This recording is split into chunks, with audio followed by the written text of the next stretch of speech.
through all these years of things that I've done, I know a lot of people in the White House right now working in the Trump administration who are friends of mine. Kellyanne Conway, who was his advisor, is a really good friend of mine. I've just found myself, and the Lord has put me in to the political realm where no one is going to doubt that I am a born-again Christian and committed to walking with Jesus Christ, but I don't wear it on my shoulder, but there's no way you're not going to know who I am.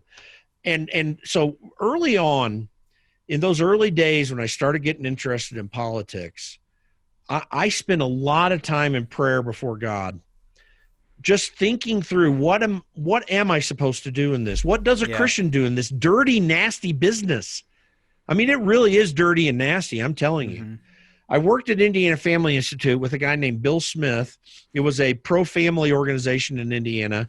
Bill eventually became Mike Pence's chief of staff when he was in Congress and is still a close political advisor to the vice president today.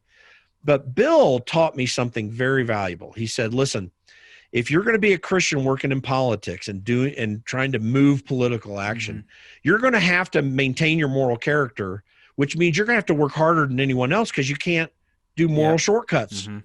These moral shortcuts exist throughout politics. Ronald Reagan always said that politics is the world's second oldest profession, and it's very much like the oldest one, which is prostitution, by the way, for people who don't know the for anyone analogy. that died, Yeah, and that takes a lot of effort as a Christian believer. You have to work harder. You have to be better at what you do. But I will tell you, so as I've worked through politics all these years,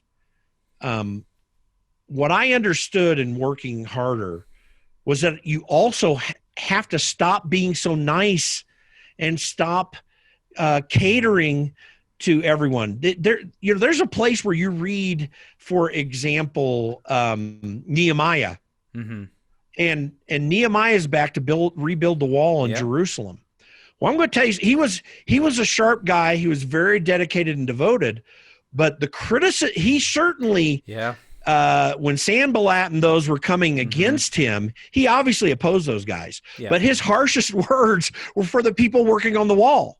He wasn't just being nice to them and, okay, well, I know it's so tough for you. He's like, no, put up your freaking shields and the rest of you get on the wall and get working. This was serious to him. And I believe that if the Christian, as it relates to politics, should not at all be nice. Nice is a very selfish thing. It's what's pleasing to me, what really is acceptable to me. What we should do is undertake God's commanded characteristic of kindness, which is always looking to the benefit of others. And I always say, so this is why I call my podcast Against Nice. I was going to ask about that. I say on one side, the parent who is not disciplining their child cannot be considered very kind, but the child being disciplined never thinks it's very nice. Right. Yeah, exactly. We need to have this thought of kindness, which will cause us to speak out in society. And I use Nehemiah as an example, but there are many others in Scripture where this example is there. Not perfect people. I mean, David was a man after God's own heart and probably committed worse sins than any major character in the Bible, at least that we know about. And so it's not about personal perfection. It's about understanding God's justice. And so Micah 6:8 is the fundamental scripture that I look to when I talk about this. He, God, has shown you, O man, what is good. And what does he require of you but to do justice, to love kindness, and to walk humbly with your God? Justice is a serious issue. And if we're going to stand for God's justice as he sees it, not as we see it, then that's going to require difficult conversations in the society. But kindness is going to bring us back around, where if we're promoting this justice, we're also not trying to do it in our own way, but in God's way, and with the thoughtfulness of others. Jesus, it is said of him in the New Testament, never harmed a broken reed. But he did call the Pharisees a brood of vipers. There is a brood of vipers out there that we need to call out. They're usually the Christians, by the way, or the people of faith, but there are others too. And then to walk humbly with your God. We need to entirely undertake an attitude of humility. In fact, I had young people working for me when I was in Washington, D.C., very young. Most staffers are 30 and less. And I would always tell them, you need to have an attitude, frankly, of humiliation. This is the way I talk about it. You need to be willing to be humiliated, because the quickest way to fix a problem is to admit it immediately. And that requires humiliation. And I think we need that, Christians that have these attitudes in them involved in the political realm, whether they're an MP in London or whether they're a congressman in Washington, D.C., or a state legislator here in our states. This is really important. Just we need more people like yourself, this. But yet be firm and yet be a fighter for what matters.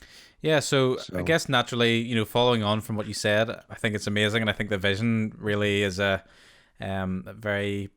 you obviously have a very clear vision. I think it's a great one. Some people might say then, for example, this is one of the biggest topics of discussion, I think, for believers today, that and we've seen John Piper talking about it. We're currently recording about a week before the election. I think I'm going to release this a little later. So for anyone listening, this is the context. So John Piper said basically that this idea of someone who speaks in ways that are coarse or vulgar or maybe not as polished, that's as grave a sin really as the policy side of things. And when people hear maybe against nice and that you're a conservative, does that mean that does that mean that you support perhaps Donald Trump's style of being what some could say is definitely not nice, mean, maybe derogatory in some ways, but he gets things done? What's your opinion on that side of things? I think I've described that a little bit in the concept as I've shared it so far, but I do believe that some aspects of what Donald Trump does are absolutely within the wheelhouse of the Christian. I have deep respect for John Piper.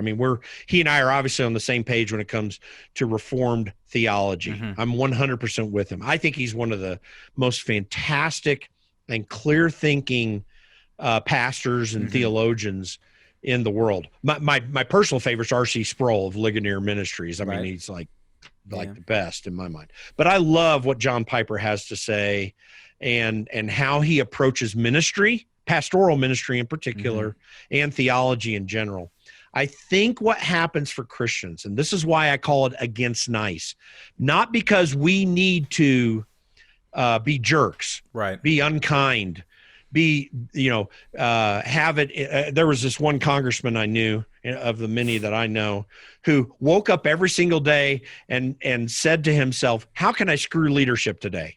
Now, I don't think that's the way a Christian needs to be doing politics. By the way, John Brown, who was really the instigator, historically, one would say, of our movement of the Civil War and getting rid of the slavery in this country, was a jerk. He claimed Christ. The guy was really mean. And I think that there was something providential God was doing here in the United States at that time and through him in some ways. But do I think that people need to be that way? No, I don't think that that's the answer. But we do need to be purposeful. We need to recognize that if we're going to stand for true justice, we are going to be ostracized in society, and that means people are going to perceive us like they perceive Donald Trump. I'm not certain that every tactic that Donald Trump uses is always the best one. So I'm not saying that he's the person to mimic, but the way I oppose what John Piper is saying is that I think we ask a lot of times in the church all the wrong questions. So the question is not, we were never in Scripture commanded to be perceived as nice or thoughtful, or kind. Quite the opposite. You look at Paul in Athens on Mars Hill. You look at Paul in front of some of the main leaders of the time as he was going up to the place where he was imprisoned and ultimately killed. You look at Stephen in Acts when just before he stoned, and the things that he said to the Jewish leaders at that time. Our goal is not perception of kindness and niceness. Our goal is the works and the fruit. That's right. And when you go into Micah 6:8, That word to love kindness, which also some translate as loving kindness, that's the Hebrew word chesed. Very difficult to translate into English, but a very critical word in the Old Testament. The desire, and this is why I say that kindness is thinking of the benefit of others. That is not connected to their perception of you benefiting them.